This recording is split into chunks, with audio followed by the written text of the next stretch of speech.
Hello बच्चों, let us take the question first. Which one of the following is completely reabsorbed into the blood after ultrafiltration? Ultrafiltration के बाद इनमें से कौन सा है जो कि completely reabsorb कर दिया जाता है ब्लड के अंदर? सोडियम आयंस होते हैं, यूरिया होता है, ग्लूकोज होता है या फिर वाटर होता है। तो यहाँ पर जो हम की कंसेप्ट यूज करेंगे वो होगा यूरिन फॉर्मेशन। देखो, अल्ट्राफिल्ट्रेशन का प्रोसेस क्या होता है। अल्ट्राफिल्ट्रेशन के अंदर जो ब्लड होता है ये भेजा जाता है ग्लोमेरुलस के पास। ग्लोमेरुलस जो कि पार्ट होता है नेफ्रॉन का, ये इस ब्लड को फिल्टर आउट करके फिल्ट्रेट बनाता है।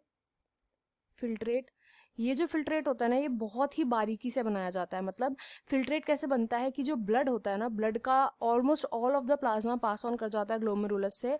बस जो प्रोटीन्स होते हैं ना, प्रोटीन्स रह जाते हैं, प्रोटीन्स बाहर रह जाते हैं। तो प्रोटीन्स को जो कि सब चीज़ें जो होती है फिल्टर आउट करी जाती है, मतलब सब चीज़ों को बारीकी से देखा जाता है। अब जब ये फिल्ट्रेट बनता है ना, तो इस फिल्ट्रेट के बनने के बाद इस फिल्ट्रेट में से चीज़ें रीएब्जॉर्ब होती हैं। अराउंड 99% ऑफ द कॉम्पोनेंट जो होता है वो रीएब्जॉर्ब कर लिया जाता है इस फिल्ट्रेट के अंदर से।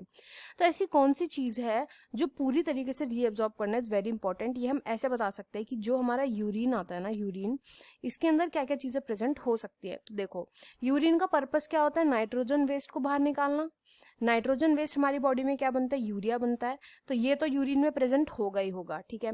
नेक्स्ट चीज़ होती है वाटर। हम देखते हैं यूरिन, क्योंकि यूरिया जो होता है उसको वाटर के साथ डिस्पोज किया जाता है, तो वाटर तो प्रेजेंट होगा ही होगा। वाटर के साथ थोड़ा कई बार जो होता है सॉल्ट जो होता है NaCl। NaCl का मतलब क्या हो गया? सोडियम आयंस, सोडियम के आयंस। तो ये सॉल्ट जो होता है ये भी प्रेजेंट होता है वाटर के साथ साथ। तो यूरिया, वाटर और सॉल्ट ये कॉमन चीज़ है जो हमें यूरिन में देखने को मिल सकती है।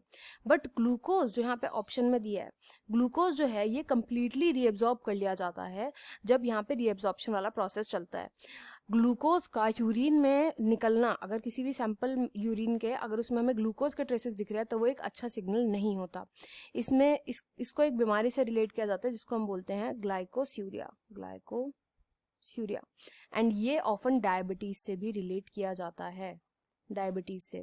क्यों? क्योंकि ग्लूकोज जो है वो हमारी बॉडी को चाहिए होता है, तो वो हमारी बॉडी उसको फेंकेगी क्यों, बाहर क्यों फेंकेगी? ग्लूकोज तो हमारे लिए इंपॉर्टेंट होता है, तो ये यूरिन में नहीं मिलना चाहिए। तो इसीलिए इसका आंसर जो होगा, करेक्ट आंसर, वो ऑप्शन सी होगा, ग्लूकोज। ये कभी भी यूरिन में जो है हमें पाया नहीं, हमें देखने को नहीं मिलता, तो ये इसलिए ये कंप्लीटली रीएब्जॉर्ब कर लेती है बॉडी। तो ऑप्शन सी, ग्लूकोज, इसका राइट आंसर होगा। I hope you understand well. Best of luck and thank you.